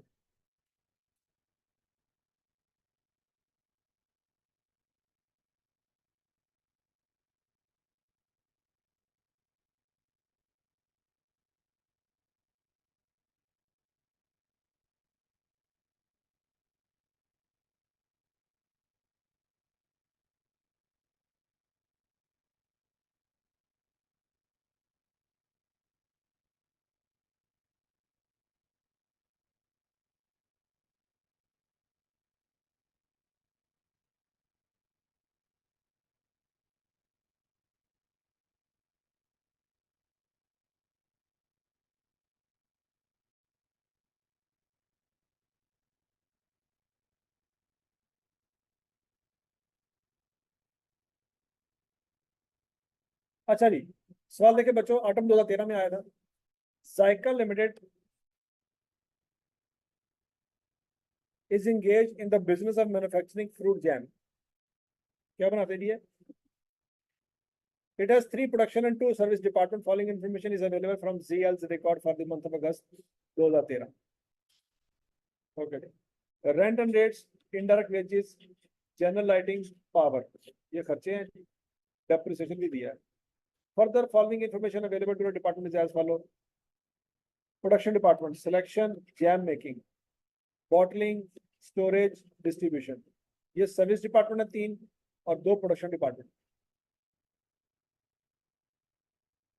बात समझ लगी थी?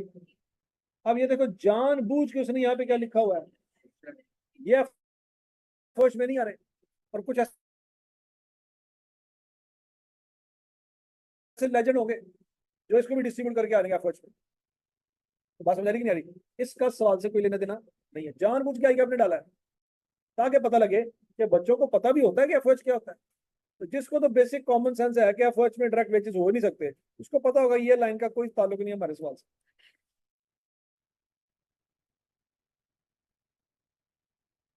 समझ आ गई बात?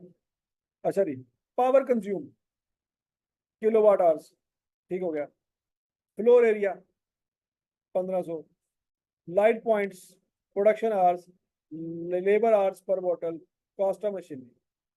हाँ, डायरेक्ट वेजेस वैसे तो नहीं आने, लेकिन अगर ये किसी इनडायरेक्ट कॉस्ट को अपोर्शन करने के लिए इस्तेमाल हुए तो फिर आएंगे। मतलब कॉस्ट का हिस्सा नहीं बनेंगे, कैलकुलेशन में इस्तेमाल हो जाए। जैसे अब किलोवाट फ्लोर एरिया वैसे तो एफर्ट में नहीं आता, लेकिन क्यों आता है? कैलकुलेशन करने के लिए, अपोर्शन करने के लिए किसी कॉस्ट को। पॉइंट समझ आ रही है नहीं आ रही? After production the jam bottles are finally packed in a carton consisting of 12 bottles। मतलब वो कहता है गद्दा होता है, एक डब्बा होता है, उस डब्बे के अंदर 12 बोतलें आती है। जैसे ये आप यहाँ से परचेज करते हैं, वो जूस परचेज करते हैं 20 रुपए वाला, तो वो जूस का एक डब्बा जो होता है ना, वो एक और बड़े डब्बे में आता है, जिसमें को 20-25 डब्बे होते हैं। बात सुनेगी नहीं लगी? तो ये उसकी बात कर रहा है। The services department cost are portion as follow. Storage, अच्छा बॉटलिंग जो है ना वो प्रोडक्शन का हिस्सा है। स्टोरेज डिस्ट्रीब्यूट होगी जी 10, 30, 40, 20, और distribution 20, 50, 30। Raw and packing material cost of 36,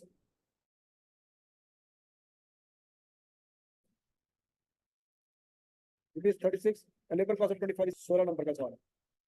हाँ जी, अब बताएं मुझे, सर्विस डिपार्टमेंट से कौन सा डिपार्टमेंट दूसरे डिपार्टमेंट को सर्विस नहीं देता?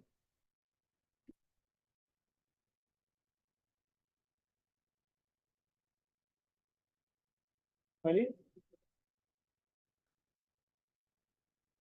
डिस्ट्रीब्यूशन सर्विस नहीं देता, स्टोरेज डिस्ट्रीब्यूशन को सर्विस देता। तो पहले किसको करेंगे? पहले स्टोरेज को खत्म करेंगे, फिर डिस्ट्रीब्यूशन की बारी आएगी, ऐसे ही है। अच्छा जी, अब बच्चों 100 में जवाब देना। रेंट एंड रेट्स 85,000 का खर्चा है, ये किस बेसिस पे हम एलोकेट करें? हाँ जी, फ्लोर एरिया पे। मतलब रेंट का ताल्लुक किसके साथ होगा? फ्लोर एरिया के साथ। एरिया ज्यादा होगा, लोग, मालिक मकान रेंट ज्यादा मांगेगा। इनडायरेक्ट वेजेस,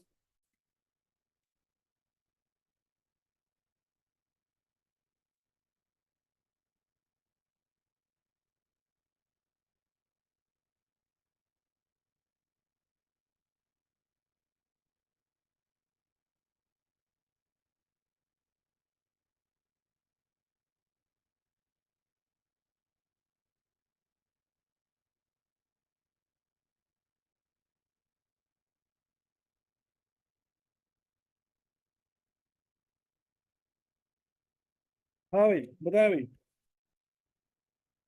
इनडायरेक्ट वेजेस है 60,000 के। ये किस बेसिस पे एलोकेट करें?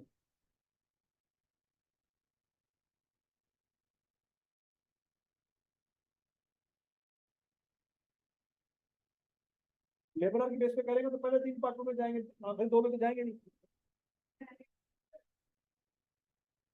देखो ना, पहला पॉइंट तो ये है, क्या ये खर्चा सिर्फ पहले 3 डिपार्टमेंट में हुआ है? ये तो 5 में हुआ है। तो फिर आपने वो बुनियाद लेनी है जो 5 डिपार्टमेंट में मौजूद हो। ये आपके लेबर आवर्स पर बोतल तो पहले 3 डिपार्टमेंट में खत्म हो गए, आखिरी 2 में तो है ही नहीं।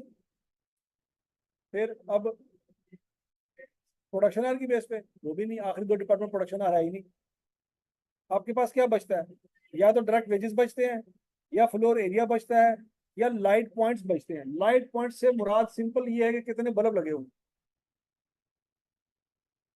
किस किस कमरे में कितने कितने बल्ब लगे हो, लाइट पॉइंट का मतलब ये है।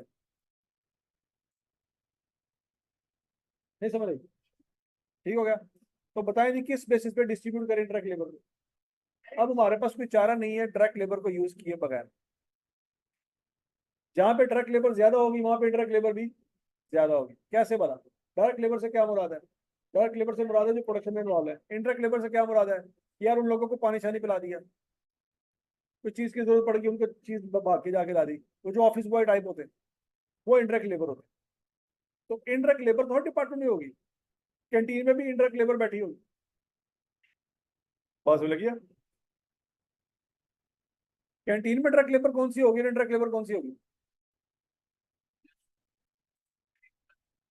कैंटीन में जो कुक है वो डायरेक्ट लेबर है। और वो जो लोगों को प्लेटें जाके पकड़ाता है, वो जो खाना लेके जा रहा होता है, वो इनडायरेक्ट लेबर। पॉइंट समझ आ रहा है कि नहीं आ रहा? तो कैंटीन में डायरेक्ट मटेरियल और इनडायरेक्ट मटेरियल क्या होगा? ये तो सोचा ही नहीं। वो जो सालन उसने पकाया है उसमें जो कुछ भी इस्तेमाल हुआ है वो डायरेक्ट मटेरियल है, फिर इनडायरेक्ट मटेरियल। ये तो सोचा ही नहीं। तो बोलो तो सही। इनडायरेक्ट मटेरियल है। वो जब सालन में नमक कम होता है और वो नमक मंगवाता है, यार नमक ले गई थोड़ा सा, वो नमक क्या है? लेकिन वो नमक जो सालन में डलता है ना पकाते वक्त वो डायरेक्ट है। लेकिन वो बाद में अगर कमी पेशी हो जाए तो थोड़ा बहुत वो डाल लेते हैं, मसाला डाल लेते हैं थोड़ा बहुत, वो क्या है? Indirect material. नहीं बात समझ नहीं समझ। तो कैंटीन में भी डायरेक्ट लेबर हो सकती है और इनडायरेक्ट लेबर हो सकती है। समझ रही बात?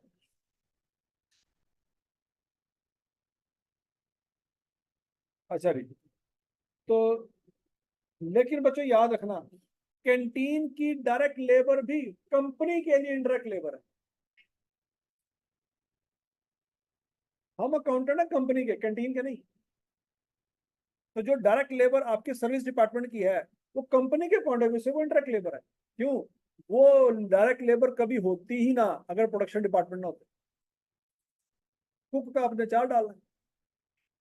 अगर आपके लेबरी काम करने नहीं आए तो कुक को बुलाएंगे। कुक किसके लिए आगे रोटी पका रहा है? पॉइंट समझ आ रहा है कि नहीं आ रहा? तो सर्विस डिपार्टमेंट का डायरेक्ट लेबर भी ओवरऑल फैक्ट्री के लिए क्या कंसिडर होता है? Interact labour. हकीकत में डायरेक्ट लेबर फिर कौन सी है? जो प्रोडक्शन डिपार्टमेंट में डायरेक्टली प्रोडक्शन में इन्वॉल्व हो रही है। कैंटीन में जो कुक है वो अपने डिपार्टमेंट के लिहाज से डायरेक्ट ही होगा, लेकिन कंपनी के लिहाज से वो इंटरेक्ट। यहाँ तक की बात सुनाइए। ये बात आपने इसी तरह से याद रखनी है। तो ये तीन तो आपके क्या है? प्राइम कॉस्ट का हिस्सा। लेकिन ये तो प्राइम कॉस्ट का हिस्सा नहीं है, यह फौज का हिस्सा है। ये कंपनी के लिए एफर्ट्स है। क्या ये बात समझिए? हम कंपनी का अकाउंटेंट है क्या कैंटीन के? हम तो कंपनी के ना। हमें नजर आ रहा है कि भाईजान वो जो स्टोरेज और डिस्ट्रीब्यूशन में डायरेक्ट लेबर है ना, वो कंपनी के पॉइंट ऑफ व्यू से ओवरऑल क्या है? इनडायरेक्ट ही है। समझ आ गई बात की? तो बच्चों आप इसको इसका क्या करेंगे? इंटरेक्ट वेजेस को डिस्ट्रीब्यूट कर देंगे किसकी बेसिस पे?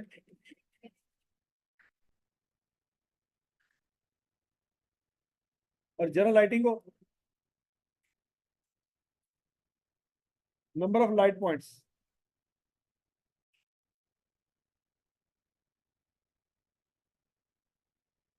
पावर को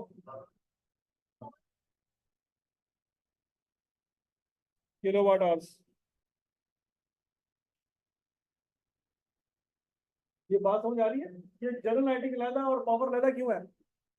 जनरल लाइटिंग सिर्फ बत्तियों की बात हो रही है। तो जहां पे प्लांट नहीं भी लगा बत्तियां तो वहां पे भी जल रही होंगी। लेकिन जब पावर की बात हुई है तो पावर से मुराद है वो पावर जो कोई हैवी मशीन नहीं खींच रही है, उसमें फिर ये बत्तियां नहीं आएंगी। उसमें फिर प्लांट की बात होगी।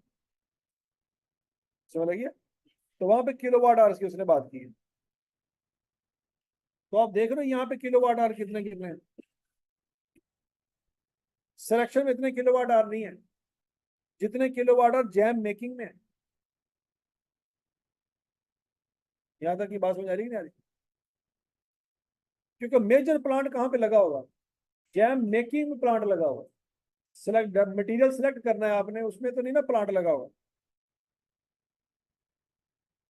यहाँ तक की बात सुन लगी। अच्छा जी।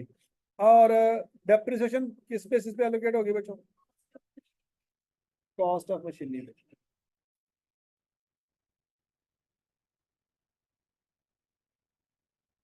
एलोकेट होगी।